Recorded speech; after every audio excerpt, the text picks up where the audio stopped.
Messieurs les présidents, Madame la ministre, Mesdames et Messieurs, dans le domaine de l'enseignement supérieur et de la vie étudiante, les enjeux pour la compétitivité du pays et l'épanouissement de la jeunesse sont considérables. L'économie de la connaissance est plus que jamais une réalité et doit s'appuyer sur un système d'enseignement supérieur et de recherche performant et adapté au marché de demain. De plus, la qualité et l'effectivité de l'insertion professionnelle sont étroitement corrélées à l'obtention d'un diplôme supérieur.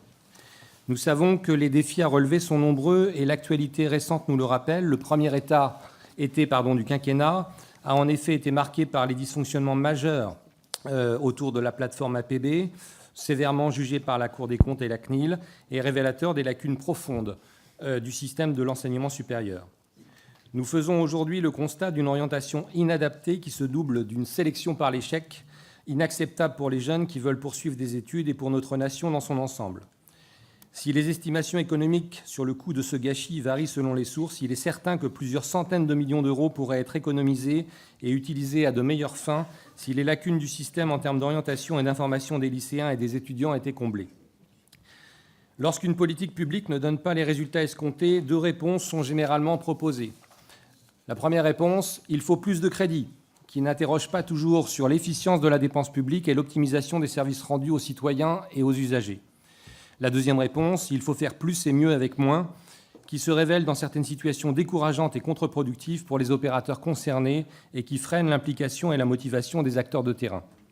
Nous voulons éviter ces deux écueils, non seulement en accompagnant budgétairement les opérateurs, autant que le contexte général des finances publiques nous y autorise, tout en transformant profondément un système qui, sur bien des dimensions, se révèle à bout de souffle et très inefficient.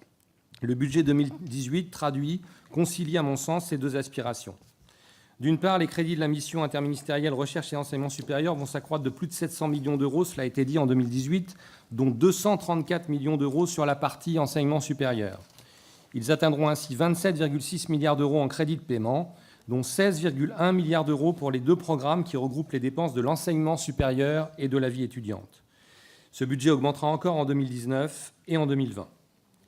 Ces moyens seront également renforcés par les crédits prévus dans le grand plan d'investissement, lequel consacre 1,55 milliard d'euros sur le quinquennat à l'enseignement supérieur, dont 450 millions d'euros seront alloués à la réforme des cursus universitaires et en particulier à la diversification des parcours en premier cycle et à la réforme du système d'orientation.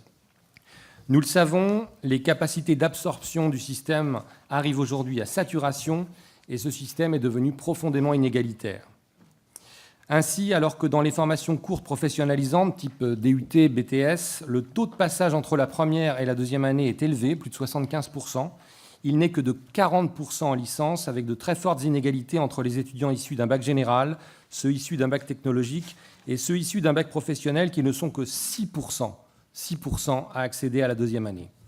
À cet égard, la réforme visant à instaurer des prérequis et à accompagner les élèves grâce à un véritable contrat de réussite passé avec chacun d'entre eux, ainsi que le développement des filières professionnelles, permettront non seulement d'éviter un gâchis humain, mais également de contribuer à une diminution de la pression démographique sur les universités, dont je rappelle qu'elle va se traduire par l'arrivée de 350 000 étudiants supplémentaires d'ici 10 ans.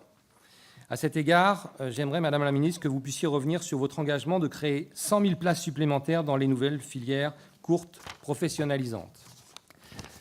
Par ailleurs, le développement des ressources propres des établissements m'apparaît être un autre enjeu majeur pour le financement de l'enseignement supérieur. Si la voie des fondations est encore embryonnaire à l'heure actuelle et sans doute pas adaptée au contexte culturel français, le développement de la formation continue apparaît comme une voie prometteuse, insuffisamment déployée dans nos universités dans une période de mutation économique profonde. Sur l'ensemble des questions touchant au développement des ressources propres des établissements, je souhaiterais, Madame la Ministre, que vous puissiez nous indiquer vos pistes de travail, notamment en ce qui concerne donc le développement indispensable de la formation continue. Enfin, je terminerai mon intervention en évoquant la vie étudiante et les aides accordées aux étudiants. Dans le cadre du projet pour 2018, le choix a été fait de maîtriser les charges qui pèsent sur les étudiants. Le gel des droits d'inscription, gel du ticket de restaurant universitaire, gel des loyers des Crous, mesures donc de stabilisation des coûts pour les étudiants qui sont tout à fait légitimes. Mais d'un autre côté, il y a un grand besoin de nouveaux logements étudiants et de maintenir les moyens des Crous pour assurer des conditions de vie dignes à nos étudiants. À cet égard, le grand plan d'investissement prévoit la construction de 60 000 logements pour les étudiants et de 20 000 logements pour les jeunes actifs. C'est un effort absolument considérable, mais il peut peut-être être nécessaire d'aller encore plus loin.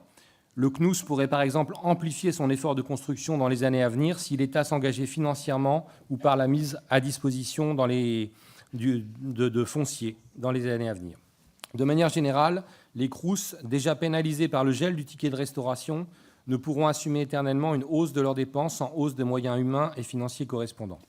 Pourriez-vous ainsi nous préciser, Madame la Ministre, quelle sera la stratégie du gouvernement pour que le CNUS et les CROUS continuent à bénéficier des moyens nécessaires pour maintenir la qualité de leurs services et amplifier leurs efforts en faveur de la construction de nouveaux logements?